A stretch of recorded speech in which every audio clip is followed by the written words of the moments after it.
అనుమతులు లేని ఆక్వా రైతులు చేపల పెంపకదారులపై చర్యలు తప్పవంటున్నారు మత్స్యశాఖ జేడీ కె శాంతి.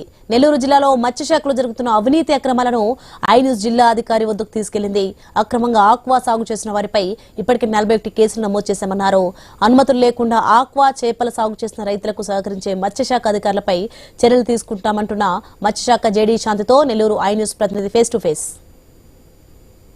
చేపల పెంపకం కానీ అదేవిధంగా రొయ్యల సాగు కానీ అధికంగా జరుగుతున్న పరిస్థితి అయితే ఉంది. దాదాపుగా కూడా అనుమతులు ఉన్న చేపలు కొన్ని పెంచుతుంటే అనుమతులు లేని చేపలు అంటే రాష్ట్ర ప్రభుత్వం నిషేధించిన చేపల పెంపకాలు కూడా జరుగుతున్న పరిస్థితి అయితే ఉంది. అయితే ఈ చేపల పెంపకాలకు సంబంధించి ప్రధానంగా మనం చూస్తే కనుక దాదాపుగా అన్ని చేపల పెంపకాలు కూడా చికెన్ వేస్టేజ్ బెంగళూరు అదేవిధంగా చెన్నైలో కోళ్ల వ్యర్థాలు తీసుకొచ్చి ఆ కోళ్ల వ్యర్థాలతో చేపల పెంపకం సాగు చేస్తున్నారు. అనేక మార్లు అధికారులు రైడ్ చేశారు, అదేవిధంగా పోలీసులు సపోర్ట్ తీసుకుని బండ్లు సీజ్ చేసినప్పటికీ యథావిధిగా కొనసాగుతున్న పరిస్థితి అయితే ఉంది. ఇలాంటి చేపలు తినడం వల్ల కూడా చాలా వరకు మహిళలకు క్యాన్సర్ వచ్చే అవకాశం ఉందని కూడా డాక్టర్లు చెప్తున్న పరిస్థితి అయితే ఉంది. అయితే జిల్లా వ్యాప్తంగా మనం నెల్లూరు జిల్లా వ్యాప్తంగా మనం చూస్తున్నట్లయితే కూడా ఇది చేపల సాగు కానీ ఆక్వా సాగు కానీ ఎంత జరుగుతుంది, ఏ మండలాలకు సంబంధించి జరుగుతుంది, ఈ చికెన్ వేస్టేజ్ చేసి పెంచుతున్న మండలాలు ఏవి, వాటిపైన ఎలాంటి చర్యలు తీసుకుంటున్నారో తెలుసుకోవడానికి మనతో పాటు జిల్లా అధికారి మత్స్యశాఖకు సంబంధించి జేడీ గారు మనతో ఉన్నారు. ఆమెను అడిగి తెలుసుకునే ప్రయత్నం అయితే చేద్దాం. మేడం చెప్పండి, ప్రధానంగా కూడా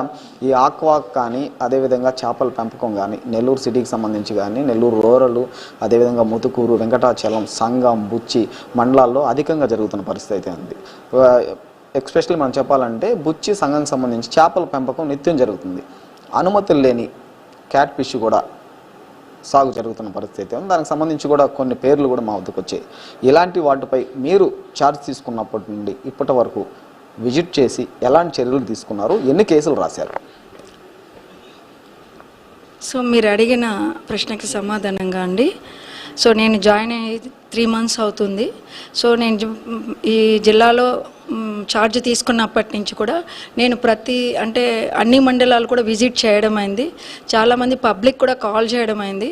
సో ఈ పౌల్ట్రీ ఆఫల్ అనేది స్మెల్ అనేది గ్రామాలకి సమీపంలో ఉండే పాండ్స్ అన్ని నుండి కూడా మనకు విషపూరితమైన గాలులు రావడం అలా జరుగుతుందని మనకు కాల్స్ రావడం వల్ల మనం వెంటనే కూడా విజిట్ చేయడం అయింది.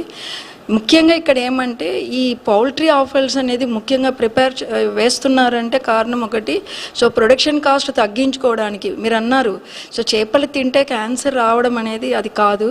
కాకపోతే ఇక్కడ ఏమంటే రూప్చంద్ అండ్ పంగేషియస్ అనే ఈ 2 స్పీషీస్ అనేవి సో కార్నివోరస్ అంటే అనిమల్ ఫీడ్ని ఆహారంగా తీసుకుంటుంది కాబట్టి దానికి ప్రత్యామ్నాయంగా వీళ్ళు చేస్తున్నది ఏంటంటే రైతులు లో కాస్ట్లో కేజీకి ₹2 అట్లా వేస్ట్ అయినా అంటే పౌల్ట్రీ ఆఫల్ అనేది చాలా చీప్గా దొరుకుతుందని ఆ ఆఫల్ తీసుకుని వచ్చి దానికి ఒక అనుబంధ ఆహారంగా ఇవ్వడం అనేది జరుగుతుంది. అది టోటలీ రాంగ్ అండి. It's a violation of the culture.